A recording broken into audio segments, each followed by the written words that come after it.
as soon as Kamila is here, I will immediately switch the floor to her because we are running a little bit late. This is the poster session. All presenters have 7 minutes to present, and we have 2 minutes for discussion and for Q&A. If you keep your questions short, it will be appreciated. Kamila, floor is yours. I'm not going to take too much time. We are listening to you. Good evening, Professor Baris. Nice to see you. Nice to see you too, everybody. Kamila. Sorry, I requested conference secretariat to demonstrate their screen as I can't access my poster to demonstrate, so sorry for that. Okay. If you could please. Okay.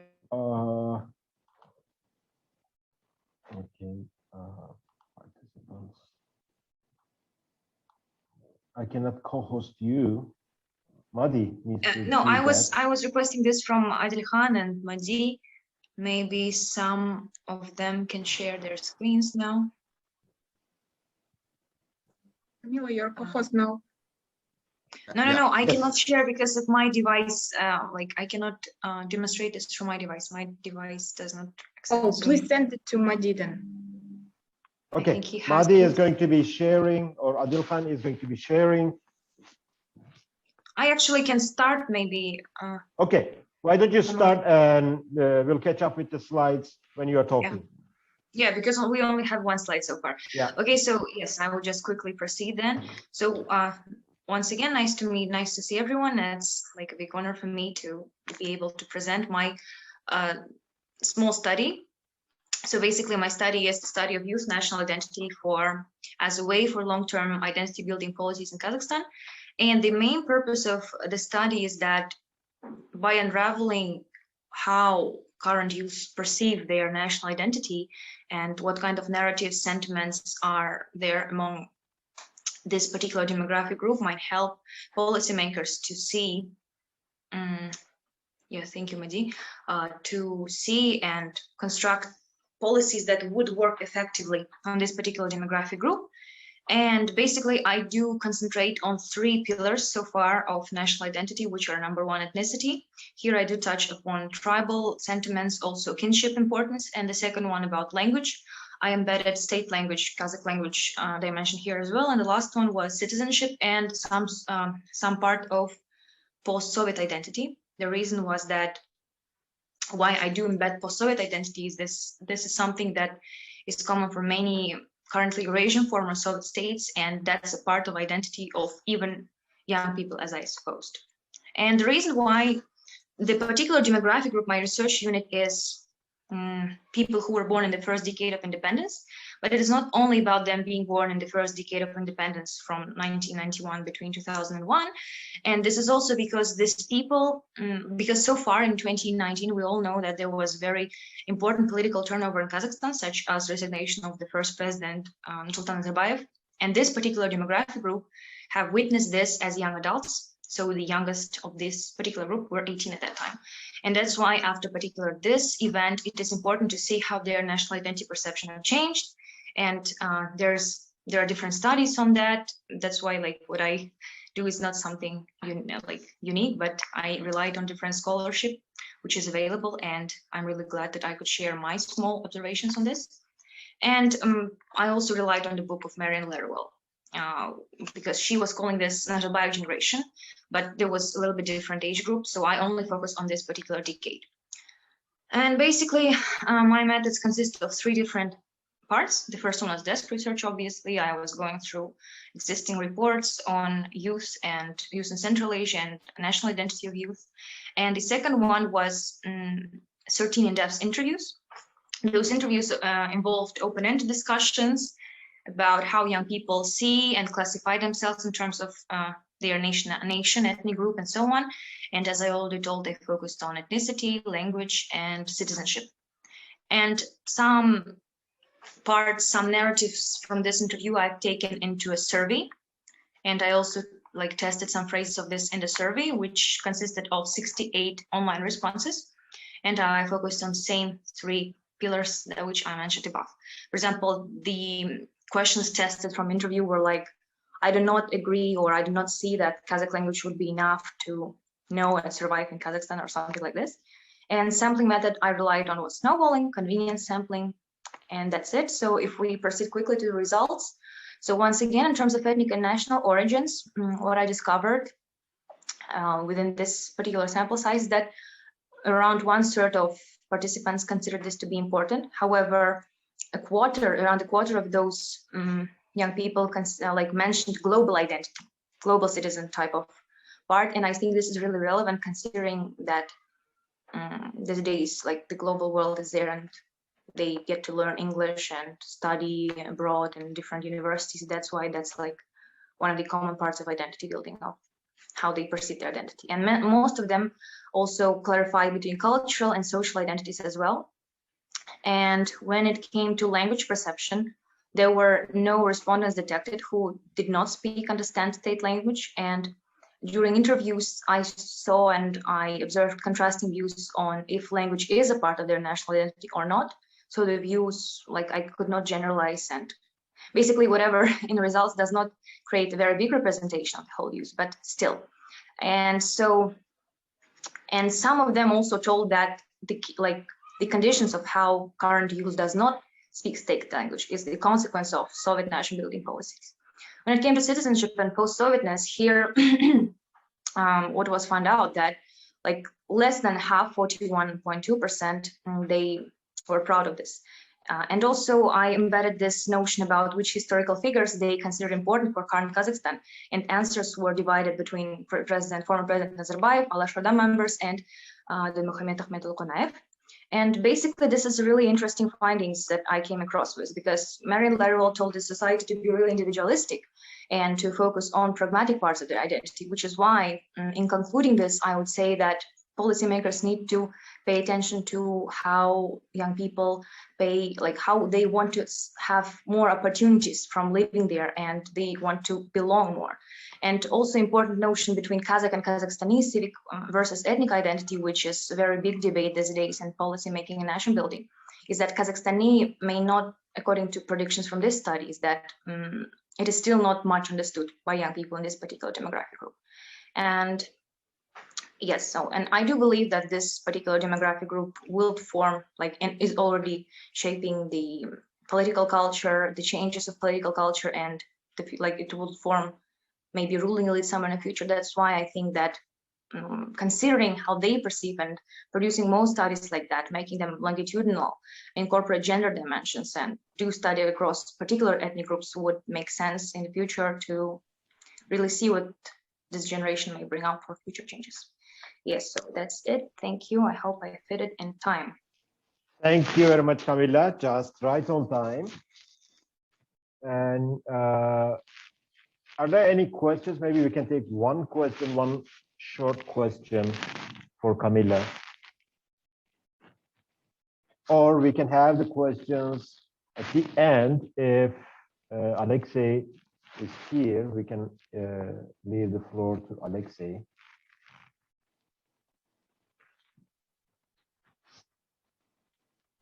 The other two presenters are not here. So that gives more time to Kamila. And any questions for Kamila? Did they, Ricardo, did they confirm they are coming or they are not coming? Well, because I did not get any information. I mean, Stefanos told us that one of them, they both confirmed, but one of them had to withdraw in the end. But at least one of the two should be present. It's just that, yeah, it's not here. Yeah, they were supposed to be here. Yeah, but I don't know what's a technical issue or whatever may happen to them. Yeah, sorry. Yeah, but doesn't seem to be here, any of the two. Okay, let me be the first to ask Kamila about my overall observation in terms of our school. I've been here since the beginning of GSPP, and in the first couple of years, our students rarely spoke Kazakh, and I observed from outside a shift, a trend for speaking Kazakh more commonly in the common areas, and right now it is almost 50-50. Sometimes I hear them speaking Kazakh, sometimes I hear them speaking Russian. Do you see any overall trends going in either direction, or in your study, did you capture similar things, not only at NU, but in general settings? Yes, in general, I do see that Kazakh language is still not at that level of the use that we cannot, like this is something like prerequisite to everything. I still see no conditions like that. And by observing the narratives, this particular generation also sees no directions of very instant progress. Like some of them indicate, and according to their responses and my observations, they see some very gradual yet slow changes. And still there is a very, like the biggest issue currently with state language is that lack of resources available. Even in Kazakh speaking universities and schools, students need to rely on some data in Russian and sometimes in English. And as soon as this problem remain, I think the discourse and like the current situation, which you, Professor, also observed, might stay the same. Like I do not see very rapid positive dynamic here. Maybe gradual yet very slow. But who knows, like it was early said that we cannot predict anything, right, on the earlier sessions. So I would not be brave enough to predict much here.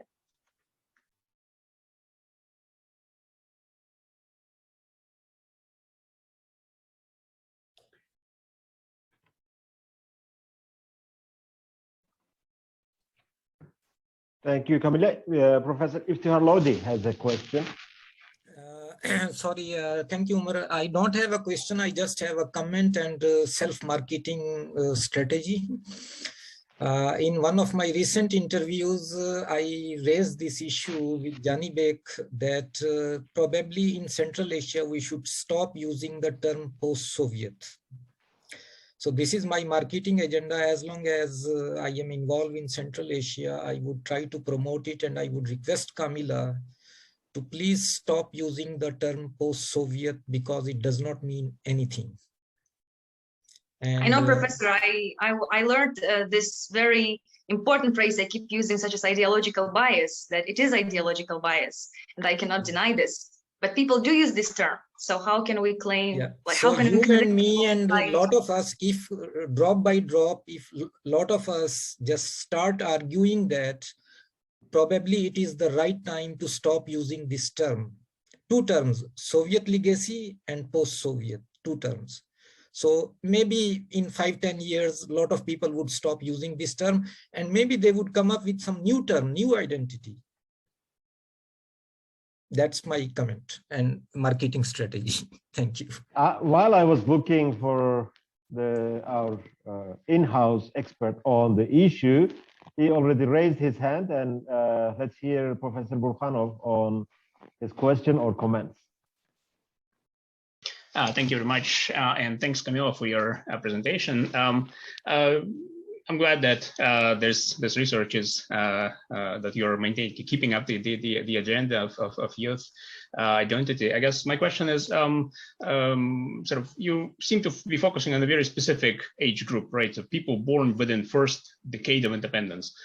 Could you please maybe tell more? Because I'm a little confused. To what extent can we really sort of, I guess, differentiate between their experiences and people who were born, let's say, a couple of years later, so in the early 2000s? Would that really matter? Is it really sort of, because in that book that you were referring to in the Marlene Laruelle's sort of edited volume, the idea was that basically we're talking about people who were born after independence, and that includes all other people. So I guess that's sort of my question. And if you were to guess, sort of, we have this generation who was born in the first decade, who people mostly are in their 20s now, maybe late 20s. And what about teenage sort of population? What kind of trends would you maybe envision if you were to guess sort of where this is going? Thank you. Thank you, Professor, for your question. Yes, basically, I guess your courses during my GSPP journey inspired me to come up with this. So thank you. I also, yes, refer to your works and Professor Sharipova's works. And in particular, I wanted to take the bigger demographic group, but in terms of narrowing down this decade, I saw that maybe I mentioned this too quick, that this particular generation, they witnessed it, the transit of power in 2019 as adults. So like the youngest group, the youngest age of those who were born in 2001 were 18. So just technically they were adults at that time. Of course, there might be some, how could I say, shifts in terms of like those who were born in 1990 or 2003 might not be too different from this particular decade for sure. But I just wanted to have some maybe more clear, at least for myself, to have like decades of indication, like demographic criterion. When it comes to teenagers, it is really hard to predict again, because they all live in very different media zones, I would say, because some of them do live in maybe Russian-speaking media zone. They have Alexei Navalny as maybe some political figure which is trying to oppose. They also rely on this, what I observe, and some of them do look up to Western news. And if we come to, for example, civic mobilization, maybe BLM movement and anything. And for the younger generation, it is really hard to predict, because they look up to different, I think, they have different role models now. And for them, I would maybe wait for anything else in terms of political, historical life in Kazakhstan to happen, to see what could change. And also, I think that social mobilization we observed in 2019, starting from this, also made me shrink down to this particular decade of generation.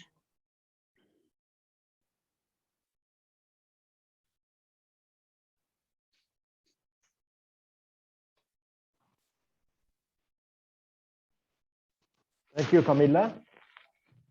Do we have any other questions? I got just a message that the other speakers have confirmed, but they did not show up, unfortunately.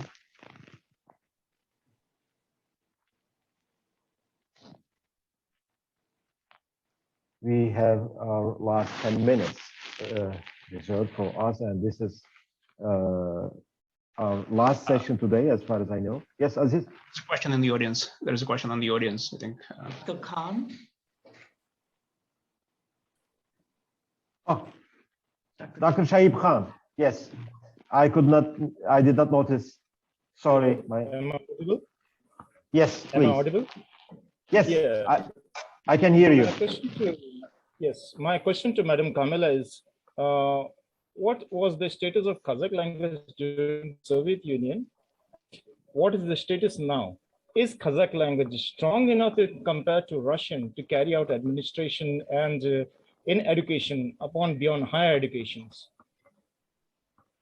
That was my question. Yes, thank you for your question. So sorry, the last part of your question is that you asked the status of Kazakh language in schools, in education, did you? Education as well as in administration. What was the status during Soviet Union and now? Because now when you talk about Kazakh language, is it strong enough to carry out the administration or higher education, similar to the Russians in Russian language in Russia? Yes, so currently Kazakh language has the status of state language, whilst Russian language remain to have official status, like it's basically language of interethnic communication. So it has official status, and the significant part of documents, of archives is in Russian. I would not be sure, like I think in Soviet time, Kazakh language had some power, not power, but some status here in Kazakhstan, but not that much, because there were no Kazakh speaking schools until I think by the end of 20th century, there were no Kazakh schools and universities, and that was a big issue. And now when it comes to educational institutions and universities and schools, there are Kazakh speaking schools, there are Russian speaking schools. Yet, for example, if the school has official language of Russian, they have Kazakh language. If school's first language is Kazakh, they have Russian language, they study Russian language and literature, and opposite for Kazakh, like Kazakh language and literature. So according to like official documents, there is like a difference, but mostly population, I would say, is bilingual. So still depending much more on Russian language. as far as the administration today? Sorry, I forgot to mention about administration. Basically, officially, they do rely on Kazakh, but still Russian is also used as the second language to communicate with audience and among, I think, members of administration as well. Similarly to like us Indians, that we have not yet come out of English. Somewhat a situation similar to that. Thank you very much for your answer. Thank you for your question. One more question, Ms. Ina Rohman. Yes, Roman, thank you. Okay, yes. Thank you so much for this interesting poster and discussion. For me, it's especially interesting because I come from a totally different field. I'm lawyer and also doing some research in Eurasia. So for me, I would have the question, what is basically wrong with the term post-Soviet or Soviet legacy? I would be really interested in the discussion, because if we look at the legal conditions in the post-Soviet hemisphere, we can definitely claim that there is a Soviet legacy, that many legal institutions still follow kind of tradition and just are on the way maybe to reform. So therefore, maybe from identity or other perspectives, I would be just interested. So what is the discussion about this term? Thank you. Thank you for your question. Yes, that's a really interesting question, I would say, because we still cannot deny this to happen, even if it is, according to Professor Lotti as well, and according to many scholarship, that it's somehow ideological bias. And the reason why I used ideological bias term is that often this notion of post-Soviet sometimes is used as an excuse, maybe more in terms of, I don't know, in cultural terms and social terms. For example, we sometimes tend to say like schools don't work good now because like this post-Soviet legacy and this and that. I think this is more of a sometimes a negative connotation, sometimes of a positive connotation. I personally do not see much of the wrong part of this, because I would also answer that this is a part of identity. Yet for some, maybe part of population that has more nationalistic sentiments and revival of ethnic nationalism, they would associate this with Soviet past, which somehow like these policies, which maybe somehow were directed on erasing national core of different ethnic groups during Soviet Union. And but I think the views are mixed, but still, I would agree that we cannot deny this concept yet. Thank you.